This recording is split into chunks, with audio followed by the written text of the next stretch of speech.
Hare Krishna, Dandavat. We are very happy to have with us His Grace Krishna Chandra Prabhu.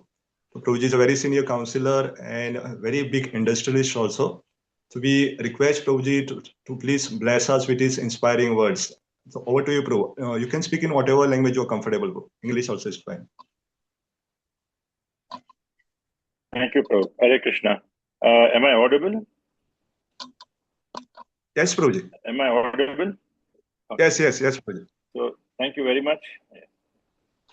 So, Hare Krishna to all.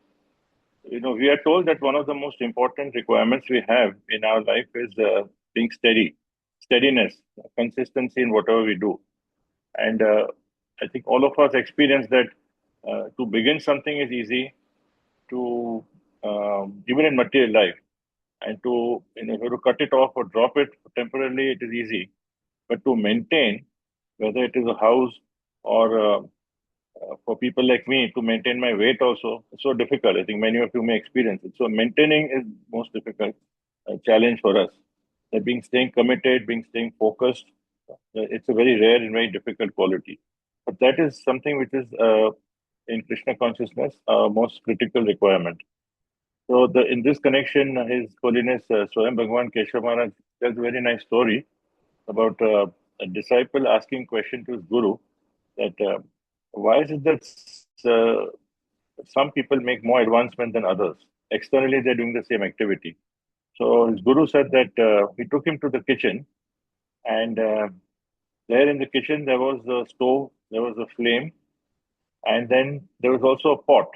In the pot there were various materials, ingredients, ready for cooking. But the only difference was that the pot was about 2-3 feet above the stove and flame. It was not connected. So he said that's the answer. So what he meant is that unless you put the pot with all the ingredients on the stove, then only the cooking will happen. So that is the same way in our life also. We have to consistently be on the stove. We have to consistently be on the pot has to be on the stove.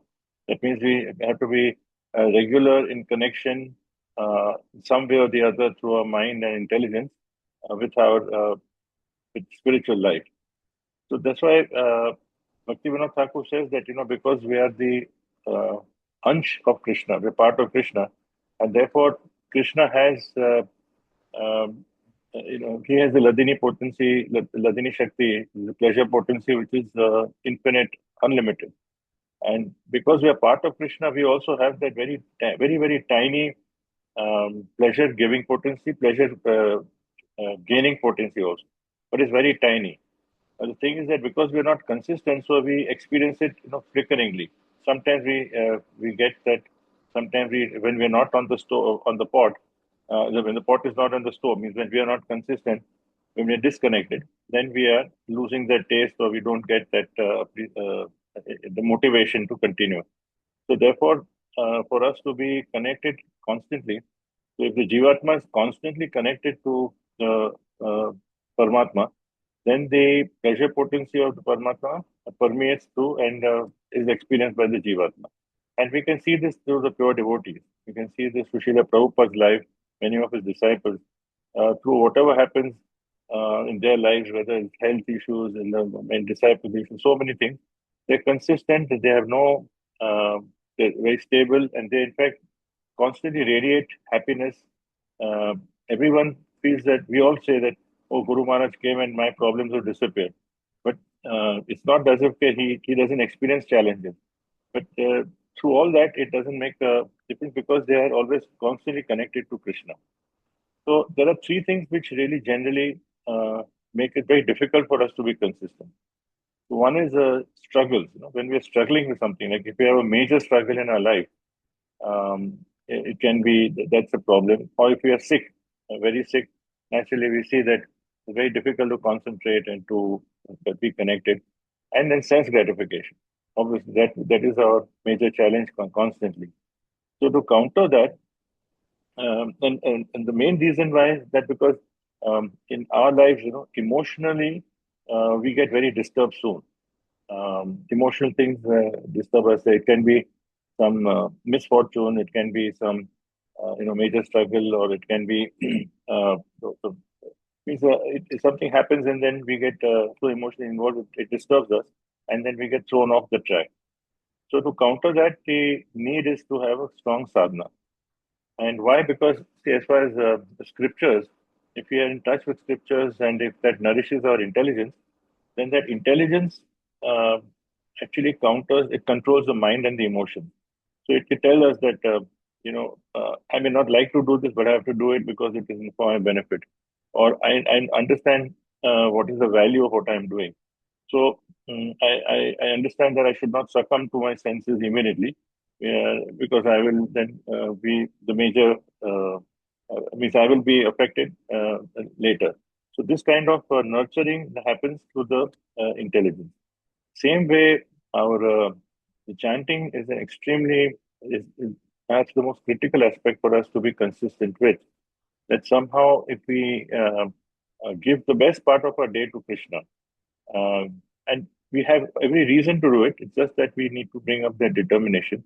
Because if we bring the best part of the day, which is really in the morning, and because all of you are already doing it in this very consistent and structured way, though we have different schedules, different challenges, different commitments are there. But if we do this regularly, then Krishna reciprocates. And then slowly he will give us the taste, he'll give us the attraction. And sometime when we are not, then we are with other people who will also help us. We see other people, we get motivated. So, somehow we have to arrange our life accordingly. But if you are inattentive, what happens is that over time, gradually we start losing the taste, we start losing the connection, we start drifting away, and then slowly, we become, more and more distant. Distant physically, distant in our minds also. Even if we come to the temple, we just don't feel the connection, and gradually that will start. And because we are feeling down, then actually we will keep away. So it becomes a vicious circle. So it becomes a downward spiral. It's spiraling down, and eventually we'll find reasons and excuses to rationalize. That why we don't go. So and so hurt me. So and so didn't say. So we'll give very reasons. So the danger is there, and we have to understand that we are the losers. Ultimately, Krishna has created this world for us to come back to Him. So Srila Prabhupada said in this connection that a day will then come then when you will when you start feeling that, oh, this is my spiritual master has left me with such a burden. We that everything will become extremely burdensome. Devotional service is burdensome. Association devotees are burdensome, and we will always feel that we are in the right. So therefore, the consistency in chanting, consistency in at least some aspect of either reading, or at least we are in touch with philosophy. Many devotees find various ways because we have technology, so we can be hearing it. Some devotees who first thing in the morning when they get up, they put on a tape in the bathroom, so that the consciousness slowly comes back to reality. So I like what His Holiness Swayam Bhagavan Keshav says. He recommends, he says that you should remind yourself, first thing in the morning, when you get up, you should remind yourself that I have nothing to do with this world. I have nothing to do with this world. I am part of the spiritual world. I am a servant of Krishna. I am just here passing through temporarily. I am just playing a different role. So we go through the whole day. We go through. We are playing different parts. It's like in a drama. So I have to now in the morning, say if a mother and the father have their children and they're getting them ready for school, they're playing that role. Then they go to office or they're working somewhere. They're cooking. So they're playing different roles. We play those roles, but somehow if we are able to remind ourselves every day, especially in first thing in the morning, to set the tone that we are actually, and we have nothing to do with this world. We are only here temporarily, one day at a time. Now, if you're 70 years old, you spend 20,000 days. You're 80 years old, you may have 24,000 days. But the days are going, and now a few days are left. Maybe whether it's one day or whether it's 100 days or whether it's 1,000 days, we don't know. Or maybe 10,000 days, but it's a matter of time. So when we're going in that slow thing, we somehow remind ourselves, if we can, then this helps us to remain connected to the devotees, connected to the sadhana bhakti, connected to Prabhupada's teachings, connected to the vows we have taken at the time of initiation. And then, even if we are going through some challenges temporarily, over time we will be Krishna will make sure for sure that we will remain on track if we turn towards it. So somehow Krishna will either he will create big challenges which give us such a shock that we are back to normal.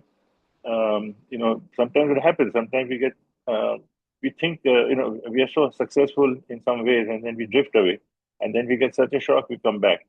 So somehow, if we remain connected to Krishna, it is guaranteed that Krishna will reciprocate, but he'll do it in his own way. So he will help us to be consistent.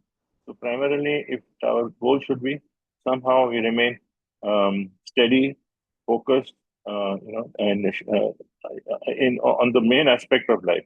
So while there are two levels that are going on, one level is we are doing our duties, we're doing various things, but at the back of our mind, we know that I'm doing this, but my final goal or my major goal is to be a servant of my Guru and try to assist him in helping Srila Prabhupada. Hare Krishna. Thank you very much. Hare Krishna. So, thank you very much, Prabhuji, for giving a very inspirational talk. Specifically, we will also like to thank you for recently you shared your experience with His Holiness Radhanath Swami Maharaj also, where Maharaj is very good in remembering names also. That you mentioned about Ranganath Chananpur's name, how Maharaj had mentioned. So thank you very much, Prabhuji. We'll try to implement whatever experience you have shared out. Hare Krishna. I'm also in the same boat, trying to follow what I'm saying. Thank you. Hare Krishna.